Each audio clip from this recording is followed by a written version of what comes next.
Mikroba-mikroba kecil yang pada dasarnya adalah kuman purba telah membeku di es Arktik selama puluhan ribu tahun, hanya berdiam di sana sejak mamut berbulu masih berjalan-jalan. Dan sekarang para ilmuwan berpikir makhluk-makhluk kecil ini mungkin akan memul lagi jika musim panas di Arktik terus menjadi lebih panjang dan lebih hangat. Ya, Anda tidak salah dengar. Mikroba zombie besar.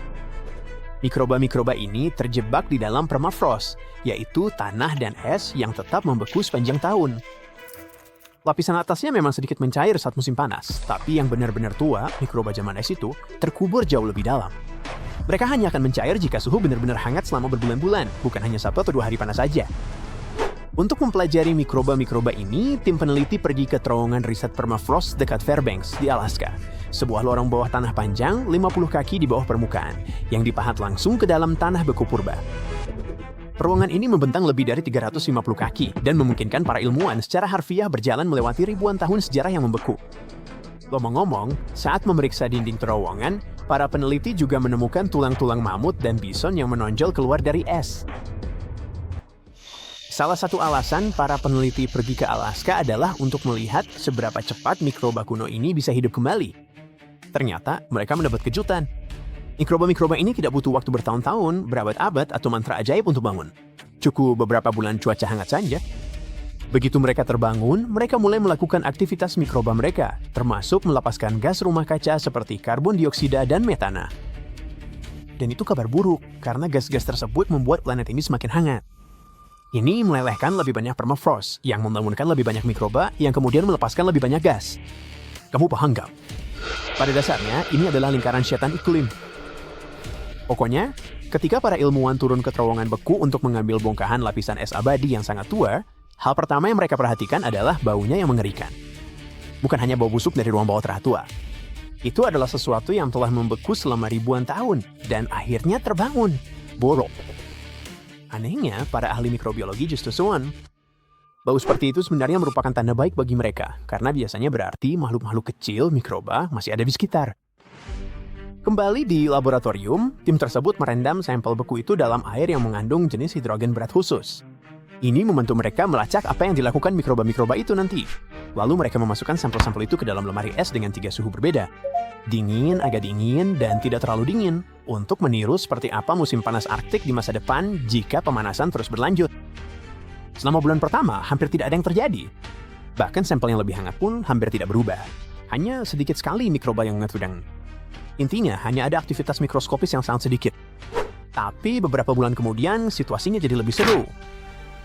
Berkat air berat itu, para ilmuwan bisa melihat seberapa banyak air tersebut yang digunakan mikroba untuk membangun membran sel mereka.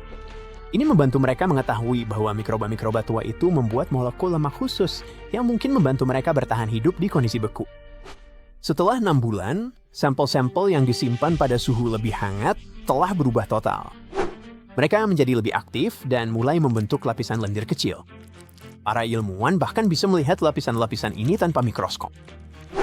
Komunitas mikroba secara keseluruhan memang tidak terlalu beragam, tapi yang aktif berperilaku persis seperti mikroba modern yang hidup di tanah yang tidak beku saat ini. Singkatnya, mikroba kuno itu memang sebenarnya sungguh-sungguh hidup dan menjadi sangat aktif begitu suhunya cukup hangat. Hal ini sangat penting bagi Arvik. Dan juga bagi seluruh planet, karena mikroba-mikroba ini bertahan hidup dengan memakan bahan organik tua yang terperangkap di permafrost. Saat mereka makan, mereka melepaskan gas rumah kaca seperti karbon dioksida dan metana, dan Arktik memanas lebih cepat daripada bagian bumi lainnya. Ini berarti lapisan beku yang dalam bisa tetap hangat cukup lama, sehingga sejumlah besar mikroba kuno terbangun dan mulai mengeluarkan gas. Saat ini, permafrost di utara menyimpan sekitar 2 kali lebih banyak karbon dibandingkan seluruh atmosfer. Jika banyak karbon itu terlepas, hal ini bisa mempercepat pemanasan planet kita. Hal ini bisa menyebabkan konsekuensi dramatis, memicu serangkaian perubahan besar, dan memengaruhi hampir semua hal di bumi. Cuaca ekstrim akan mulai terjadi lebih sering. Badai topan yang lebih kuat, hujan deras yang lebih sering, gelombang panas yang lebih lama, kebakaran hutan yang lebih besar. Lautan juga akan naik. Hal ini bisa membanjiri garis pantai dan membahayakan kota-kota serta permukiman di pesisir. Hewan, tumbuhan, dan seluruh ekosistem bisa menjadi tidak seimbang, dengan beberapa spesies kesulitan bertahan hidup dan rantai makanan yang rusak. Orang-orang di seluruh dunia harus menghadapi gagal panen. kekurangan air, serta rumah atau infrastruktur yang rusak. Mari kita kembali ke mikroba zombie kita. Masalahnya, penelitian itu hanya meneliti mereka di satu tempat di Alaska, padahal ada jumlah permafrost yang sangat besar di seluruh dunia, di Alaska, Kanada, Siberia, dan banyak tempat lainnya. Dan mikroba di berbagai wilayah mungkin berperilaku berbeda saat suhu menghangat. Para ilmuwan masih punya banyak pekerjaan untuk mencari tahu apa yang akan terjadi selanjutnya. Saya yakin kamu mulai bertanya-tanya pada diri sendiri, apakah virus kuno bisa menginfeksi Dita? Sebagian besar mikroba kuno yang membeku di permafrost sebenarnya sama sekali tidak berbahaya. Mereka seperti bakteri tua yang hanya peduli mengganggu organisme kecil lain di tanah. Tapi para ilmuwan khawatir beberapa kuman beku ini mungkin termasuk jenis yang bisa menginfeksi manusia, hewan, atau tumbuhan. Dan kalau itu terjadi, tubuh kita mungkin sama sekali tidak akan mengenali mereka, karena mereka sudah membeku sejak zaman mamut. Intinya, kita nggak punya kode curang untuk sistem imun kita. Resiko hal ini terjadi semakin besar karena beberapa alasan. Salah satunya, Arktik memanas hampir 4 kali lebih cepat dibandingkan bagian lain di planet ini. Musim panas yang lebih panjang ditambah suhu yang lebih panas berarti lebih banyak permafrost yang mencair. Jadi, makin banyak benda kuno yang bangun. Selain itu, orang-orang mungkin mulai lebih banyak tinggal di sana. Perusahaan akan semakin banyak menambang, mengebor minyak, dan kapal-kapal bisa melewati jalur baru. Semua aktivitas ini membongkar tanah yang sebelumnya selalu beku keras. Hal ini meningkatkan kemungkinan seseorang atau sesuatu menemukan kuman kuno yang baru saja bangun. Lalu, apa yang sebenarnya akan terjadi? Kita mungkin akan menghadapi berbagai penyakit zoonosis, yaitu kuman yang menular dari hewan ke manusia. Hal ini sebenarnya sudah pernah terjadi sekali. Bangkai rusa kutub yang mencair melepaskan antraks, penyakit langka dan serius yang kemudian menginfeksi manusia dan hewan. Untungnya, kita tahu cara mengobati antraks. Tapi bagaimana kalau sesuatu yang lebih tua lagi ikut bangun? Selain itu, sistem imun kita mungkin sama sekali tidak punya pertahanan. Kalau ada virus yang sudah puluhan ribu tahun tidak muncul, manusia zaman sekarang pasti bingung. Itu benda apa? Tidak ada antibodi, tidak ada ingatan tentang itu, sama sekali tidak ada. Tapi bagian yang paling menakutkan adalah kita tidak tahu apa yang tersembunyi di bawah sana.